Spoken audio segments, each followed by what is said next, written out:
Un appel à la paix, à des actions concrètes qui garantissent des élections libres, inclusives, transparentes et apaisées dans le respect des droits et des libertés fondamentales. C'est l'essentiel du message des évêques à l'issue de leur 15e session plénière.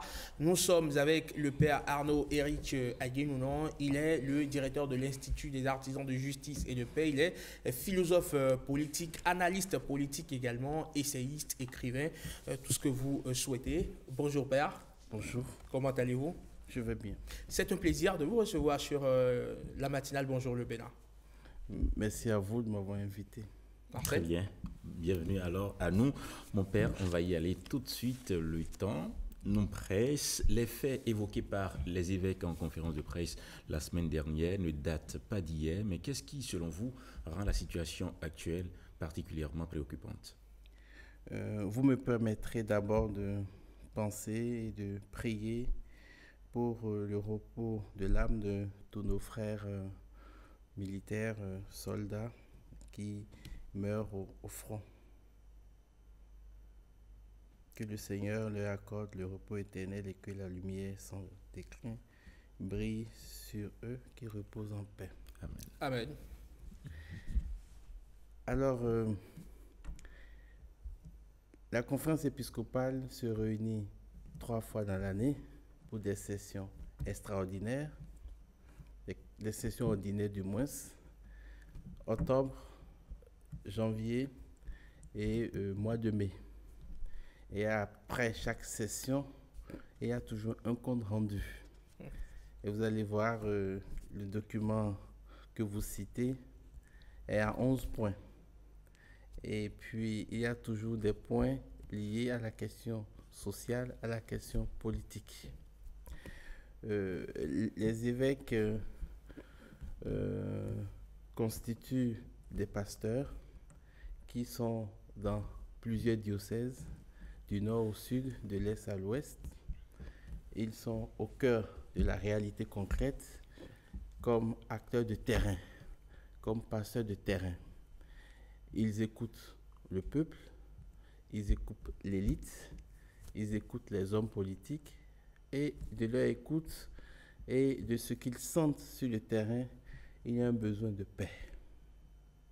Et vous savez, la paix, c'est la denrée la plus nécessaire, la plus importante, mais pourtant, cette paix-là est reléguée au dernier rang. Et nous ne faisons pas trop d'efforts pour maintenir la paix dans le monde en général. Il y a les guerres, il y a les conflits, il y a des agendas cachés. Il y a le nucléaire, il y a l'économie et tout ce qui se passe. Et le pape Léon XIV, ses premiers mots, a dit « La paix soit avec vous ». Donc pour qu'il y ait la paix, il ne faut pas que la prière. Il ne faut pas que la prière. Parce que Dieu ne descend pas. Dieu fait de nous ses bons instruments. Il faudrait que chacun soit de bons instruments. Non. Les évêques ont demandé aux acteurs politiques, la société civile et tout le peuple de s'engager et de trouver des mécanismes pour qu'il y ait la paix. Mais pour qu'il y ait la paix, ils ont parlé du contexte électoral de 2026. Il faudrait que les élections soient transparentes, inclusives, libres. Et ça, il faut... Est-ce que les voyants sont au rouge? Est-ce que les signaux sont au rouge en ce qui concerne le Bénin? Qu'est-ce que vous appelez voyants au rouge? Dans cette période préélectorale, est-ce qu'il y a, on va dire, un contexte qui... Doit-on s'inquiéter? Voilà, qui pourrait faire le lit à de la violence?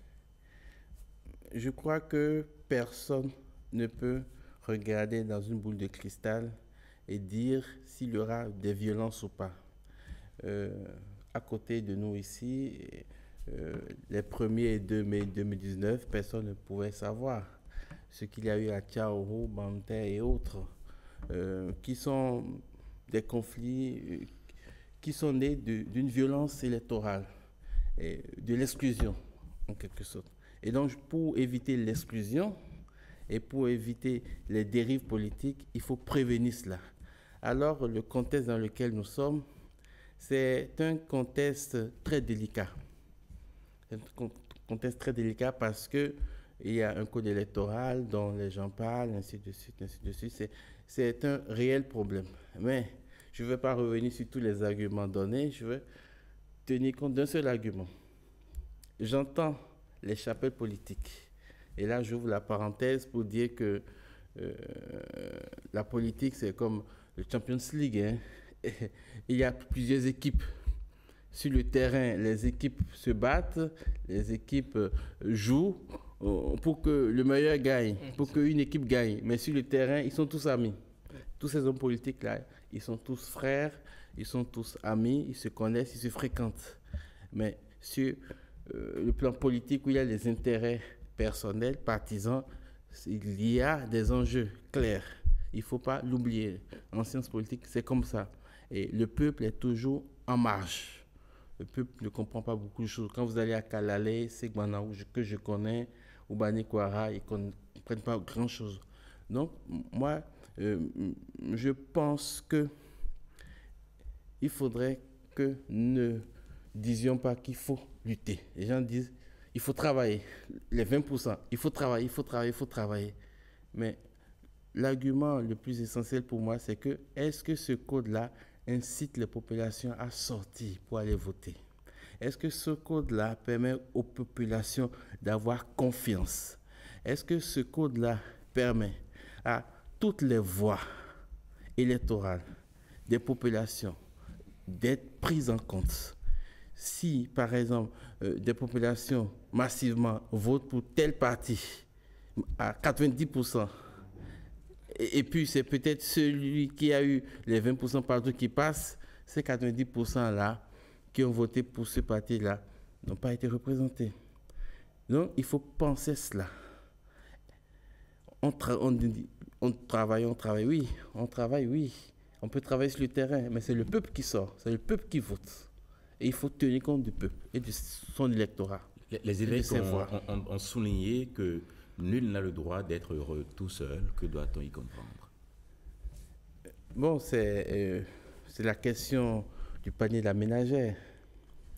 Quand vous écoutez les chefs d'entreprise au Bénin, les opérateurs économiques, ils se plaignent.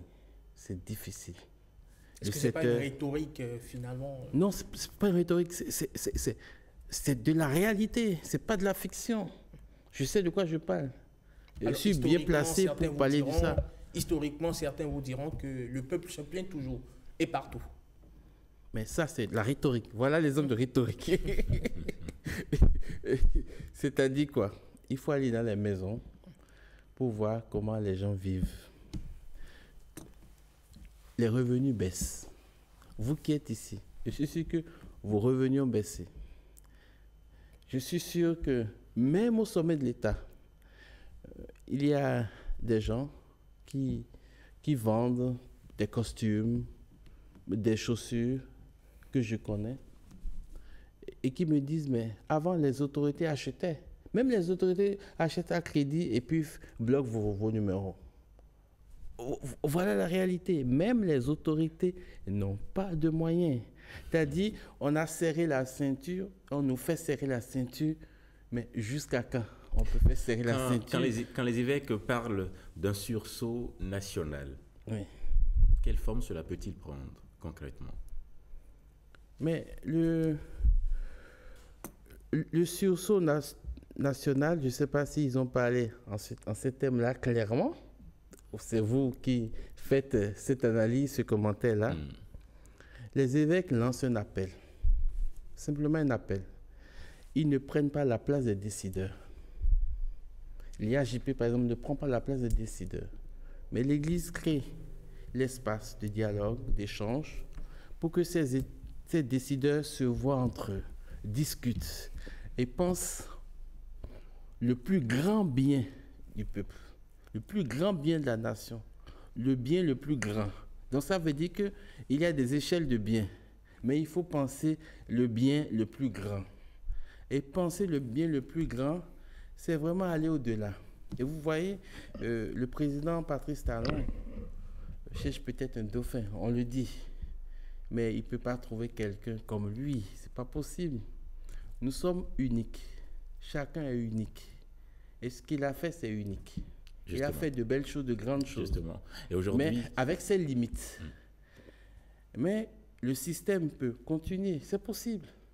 Mais avoir un acteur, un prochain chef d'État comme lui, si à moi, ça n'existe pas. Un frère Siamois n'existe pas. Ce sont des fictions. D'accord. Nous prions pour que chacun ou que Dieu donne à ce pays un dirigeant capable de nous conduire vers la terre promise. Comment aujourd'hui voyez-vous que les autorités, les élites, d'accord, religieuses, économiques, politiques, tout ce que vous voulez, peuvent-elles incarner cette responsabilité collective que réclament les évêques?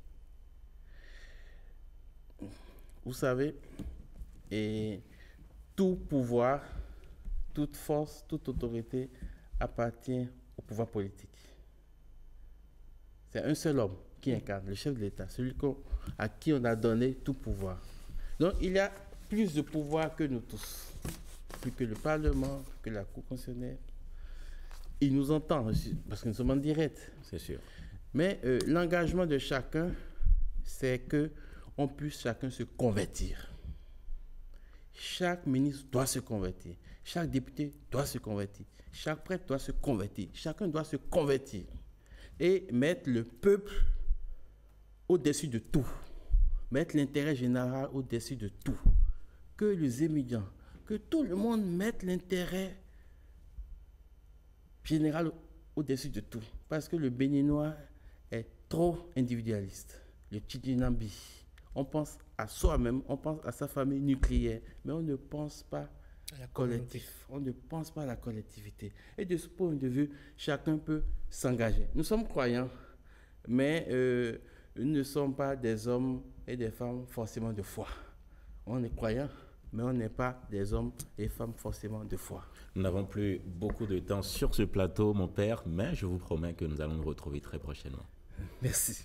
Merci d'être passé, Père Arnaud-Ric Aguenounon, partager avec nous votre lecture de cet appel donc, du clergé, des évêques, on va le dire, sur non seulement la situation politique du pays, mais également la situation sociale, parce qu'ils ne se sont pas arrêtés qu'aux politiques. Il y a également les questions sociales qui intéressent les évêques, ce qu'on appelle de façon triviale le panier de la ménagère. Passez une excellente journée du lundi. Merci. Et à très bientôt.